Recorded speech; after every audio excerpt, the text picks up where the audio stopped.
Most days, she ambled up to old Mrs. Bridgestock's cottage on an errand of some sort. It was only a short distance, really, but it was such a delightful place, it might as well have been in the next county, so far removed was it from the bleak tone of her upended home. It seemed to Miranda that Mrs. Bridgestock could be the oldest person in the world. She wore her dresses long and black. Her hair, white and held with pins, framed her soft and lined face in the same fashion as it had some 50 years earlier in the wedding photo that sat on the sideboard.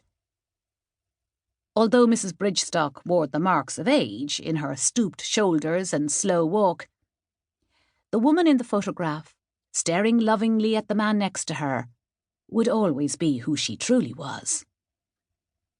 There was that same generous glint in the old lady's eye, and no one ever called but they weren't offered the little her cupboards held to bolster them for whatever might come next. Miranda sometimes marvelled at the treats the old lady had put aside for her visits.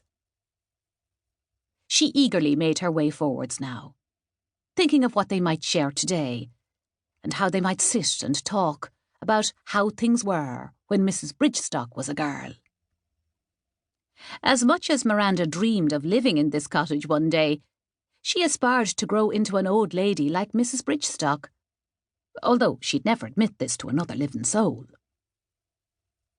In the distance, she could just about see the chimneys of Bridgestock Cottage peep above the wall of ash and rowan trees that shaded the farmhouse from winter winds and prying eyes.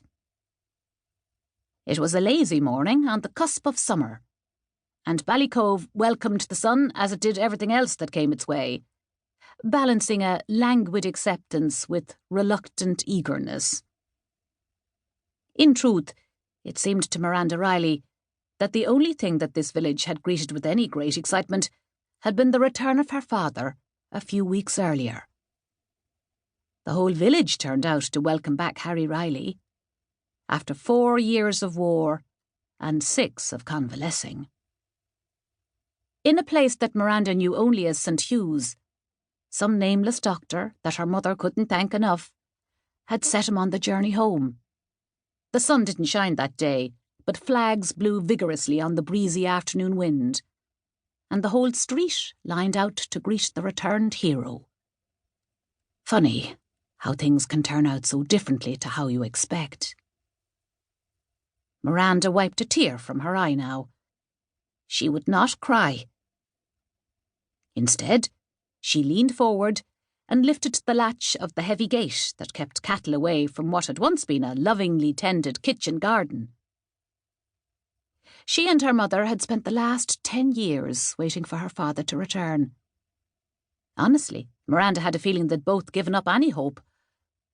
The village had learned after the Great War not to expect good news. Her mother didn't say it, but they both knew World War II was no better. If anything, it had turned out even worse.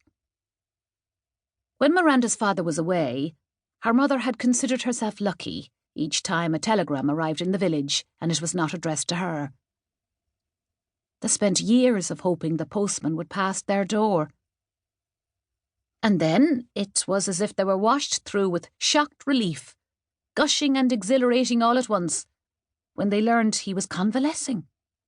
Shell-shocked, but coming home. Just then, she spotted the postman coming along the path opposite, his black cap bobbing jauntily beyond the hedge. He would make it to the cottage first, and that was unfortunate, because she knew that it meant Mrs. Bridgestock would not have so much time for her today. Miranda sighed as she made her way along the narrow track, worn down by her own feet on her daily visits here. She made it to the door just as Posty Kavanagh propped his bicycle against the grainy windowsill and smiled when he patted her head as though she was a friendly sheepdog. She dropped the box of vegetables in the darkness of the hallway and slumped down on the step at the front of the cottage. She would sit for a while before making the journey back to the village. There was no rush, only more chores her mother had dreamed up to keep her out of mischief. It was summer holidays, and it seemed as if